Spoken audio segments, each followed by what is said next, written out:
রাই যে অনির্বাণের জীবনের একমাত্র ভালোবাসা সেটা আরও একবার প্রমাণ করে দিল কোয়েলের কাছে অনির্বাণ। হ্যাঁ বন্ধুরা, ভিডিওতে লাইক দিয়ে দেখতে থাকুন। বাচ্চা ঘুমানোর নাম করে কোয়েল যে খেলাটা শুরু করেছিল সেই খেলাটার সমাপ্তি ঘটিয়ে দিল অনির্বাণ। অনির্বাণ বাচ্চাটা ঘুমানোর পর বলতে থাকে কোয়েলকে যে দেখো কোয়েল, ও অবশ্যই এখন আর মনে হয় না যে আমার যে মাঝরাতে উঠবে, তাই আমি তোমাকে বলছি যে তুমি বরঞ্চ এই রুমেই ঘুমিয়ে পড়ো, আমি বরঞ্চ রাইয়ের সাথে গিয়ে অন্য গেস্ট রুমে ঘুমিয়ে পড়ি। এই কথা বলা মাত্র কোয়েল বলতে থাকে যে দেখো অনির্বাণ, এই রিস্কটা নিয়ে কী লাভ বলো তো? শুধু শুধু বাচ্চা মেয়েটা যদি মাঝরাতে উঠে তোমার জন্য কানাকাটি শুরু করে দেয় তখন কী হবে বলো তো?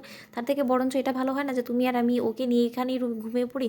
এ কথা বলা মাত্র অনির্বাণ বলতে থাকে যে একদম বাড়াবাড়ি করার চেষ্টা করবে না। তুমি এই বাড়িতে শুধুমাত্র কয়েকটা দিন অতিথি মাত্র, তাই তুমি তোমার আগের অধিকার যদি ফিরে পাওয়ার জন্য আমার উপর অধিকার ফলানোর চেষ্টা করো কোয়েল, তাহলে কিন্তু এবার আমি তোমাকে ছেড়ে কথা বলবো না। কারণ আগেরবার তুমি আমাকে আঘাত করে আমাকে একবার দুমড়ে মুচড়ে শেষ করে দিয়ে গিয়েছিলে। আজকে সেই পজিশন থেকে আমি এরকমভাবে ফের একবার ঘুরে দাঁড়িয়েছি শুধুমাত্র রাইয়ের জন্য। আর সেই মানুষটাকে ঠকিয়ে আমি কোনো মতে তোমার সাথে নতুন করে সম্পর্কে জড়াতে চাই না।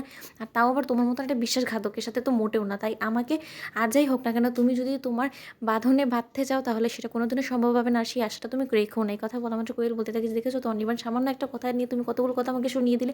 তুমি একবার ভেবে দেখেছো যে তোমার আচরণটা দিনকে দিন আমার প্রতি কিন্তু যথেষ্ট পরিমাণে বাজে হয়ে আসছে। হ্যাঁ, আমি মানছি যে আমি অতীতে তোমার সাথে মোটেও ভালো ব্যবহার করিনি, আর কোনো ভালো স্মৃতিও আমাদের মাঝখানে নেই, কিন্তু তা সত্ত্বেও এটা তো তোমাকে মানতে হবে যে এই সন্তানটা তোমার, আর ওর প্রতি তোমার যথেষ্ট পরিমাণে কিছু দায়িত্ব কর্তব্য আছে। কথা বলা মাত্র অনির্বাণ বলতে থাকে জাস্ট শাট আপ কোয়েল, আমি তোমার মুখ থেকে কোনো রকম কোনো দায়িত্ব কর্তব্যের কথা শুনতে চাই না।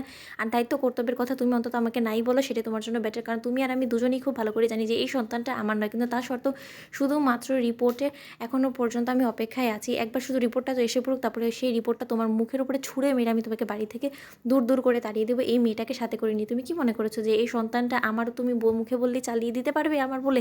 কোনো মতে সম্ভব না। কারণ আমি যত জীবন বেঁচে থাকবো তত জীবন শুধু একটা মানুষকে ভালোবেসে যাবো, আর সেটা হলো একমাত্র আমার রাই। আর আমি শুধু রাইকেই ভালোবেসে যাবো। এই কথা বলা মাত্র আড়ালে দাঁড়িয়ে রাই শুনতে পেয়ে রাই বলতে থাকে যে কোয়েল, আমি তোমাকে বলেছিলাম না যে আমার ভালোবাসাকে আমার কাছ থেকে ছিনিয়ে নেওয়াটা এতটা তোমার পক্ষে সহজ হবে না। তুমি যদি এটা মনে করে থাকো যে তুমি আমার ভালোবাসাকে আমার কাছ থেকে কেড়ে নেবে, এরকম একটা বাচ্চাকে হাত করে রেখে ওকে দিয়ে তুমি এই সব কিছু আদায় করে নেবে, সেটা কোনো মতো সম্ভব হবে না। কারণ আমি আমার ভালোবাসার মানুষটার উপরে কমপ্লিটলি বিশ্বাস করি, আর তার উপরে আমার যথেষ্ট পরিমাণে আস্থা আছে যে সে আমাকে আর যাই হোক না কেন এরকমভাবে আমার সাথে বিশ্বাসঘাতকতা করে আমাকে আঘাত দিবে না।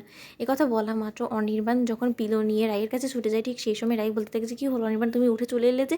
তখন অনির্বাণ বলতে থাকে যে যার সাথে আমার হওয়ার কথা আমি তার সাথেই আছি। আমি চাই না যে মোটেও ওই মেয়েটার জন্য আমি কোনো মতে কোয়েলের সাথে আরও একবার ফাঁদে পড়ে যাই, তারপরে আবার কোয়েল আবারও আমার উপরে অধিকার ফলানো শুরু করে দেয়। কারণ সেই অধিকারটা যদি কারো থেকে থাকে এখন আমার জীবনে, সেটা হলো গিয়ে একমাত্র তুমি রাই। তুমি আমার ভবিষ্যৎ, তুমি আমার বর্তমান, আর তুমি শেষ পর্যন্ত থাকবে। তাই আমি তোমার অধিকার অন্য কাউকে তো মোটেও দিতে পারবো না। তাই এই জিনিসটা তুমি আমার কাছ থেকে এক্সপেক্ট করো না প্লিজ। তো বন্ধুরা, ভিডিওটি ভালো লেগে থাকলে অবশ্যই লাইক, কমেন্ট, শেয়ার করে সাবস্ক্রাইব করতে ভুলো না।